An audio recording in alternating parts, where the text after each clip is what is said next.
పిల్లలకు పరీక్షలు అయిపోయాయి. బస్సులో వస్తూ ఉంటే క్వెషన్ పేపర్ చింపి ఇలా రోడ్డు మీద వేసేస్తూ ఉన్నప్పుడు పక్కన చూసే వాళ్ళకి అనిపిస్తుంది, ఏంటంటే అసలు వీళ్ళు పిల్లలేనా, అసలు చదువుకున్న వాళ్ళేనా, ఇట్లా రోడ్ల మీద పడేస్తున్నారా? వాళ్ళ ప్రదేశంలో ఉండి చూడండి, వాళ్ళ సిచ్యువేషన్లో ఉండి చూడండి, అది కరెక్టే అనిపిస్తూ ఉంటుంది ఆ సందర్భంలో. ఎందుకు అనంటే సంవత్సరం మొత్తం చదువుకొని, సంవత్సరం మొత్తం ఆ స్ట్రెస్ తీసుకొని ఎగ్జామ్స్ అయిపోగానే ఒక రిలాక్సేషన్ అనేది అలా వచ్చేస్తూ ఉంటుంది ఆటోమేటిక్గా. కానీ ఒక విషయం ఏంటి అని అంటే, ఇలా ప్రశ్నించే ప్రతి ఒక్కరూ, ఇలా క్వశ్చన్ చేసే ప్రతి ఒక్కరూ నిజంగా ఆ పిల్లలకి ఆ ప్రశ్న పత్రం చింపి రోడ్డు మీద వేయకూడదు అని ఎవరైనా చెప్పారా అని అంటే ఎవరు చెప్పరు.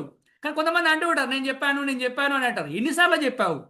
అర్థమయ్యేలాగా చెప్పావా వాళ్ళకి అసలు? నిజంగా ఒకసారి ఆలోచించే ప్రయత్నం చేయండి. పిల్లలు ఏది చేస్తున్నా కానీ ఎందుకు చేస్తారు అని అంటే అది తెలియకనే చేస్తూ ఉంటారు. చెప్పేవాళ్ళు లేనంత కాలం వాళ్ళు అలానే చేస్తూ ఉంటారు.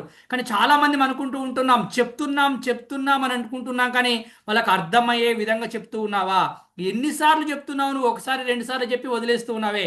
నువ్వు ఈ రోజు చాలా విషయాలు నేర్చుకున్నావు, నువ్వు చాలా గొప్ప అని అనుకుంటున్నావు కదా, ఒకసారి చెప్పగానే నేర్చుకున్నావా నువ్వు? ఎన్నోసార్లు చెప్పగా నేర్చుకున్నావు కదా. మరి అంతే ఓపికగా అన్నిసార్లు ఇది మంచి, ఇది చెడు, ఇది చేయాలి, ఇది చేయకూడదు అని పిల్లలకు చెప్పే ప్రయత్నం చేస్తూ ఉండాలి.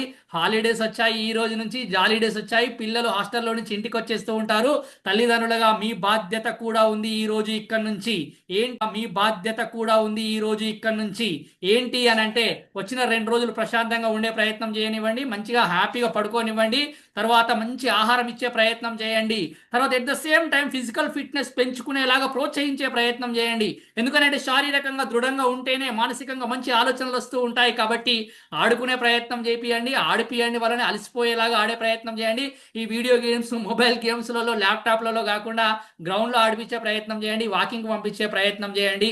దానితో పాటుగా ఏదైనా ఒక కొత్త స్కిల్ని నేర్చుకోమని చెప్పండి. 60 రోజులు 50 రోజులు సెలవులు వస్తున్న క్రమంలో ఏదైనా ఒక స్కిల్ నేర్చుకుంటే ఆటోమేటిక్గా తర్వాత ఉపయోగపడడానికి స్కోప్ ఏర్పడుతూ ఉంటుంది.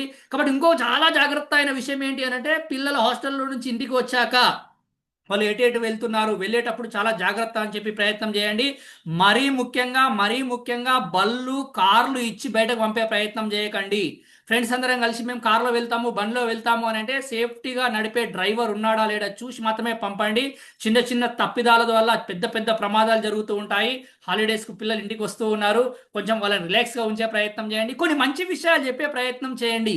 ఎట్లా ఉండాలి, ఎట్లా ఉండకూడదు, ఏం చేయాలి, ఏం చేయకూడదు, తర్వాత నీ లక్ష్యం ఏంటి, నువ్వేం కావాలనుకుంటున్నావు, అలా అయితే ఏం చేయాలనుకుంటున్నావు, దానికోసం నా సపోర్ట్ ఏ విధంగా ఉండాలి అని అనుకుంటున్నావు నువ్వు అని కొంచెం దగ్గరగా తీసుకొని మాట్లాడే ప్రయత్నం చేయండి.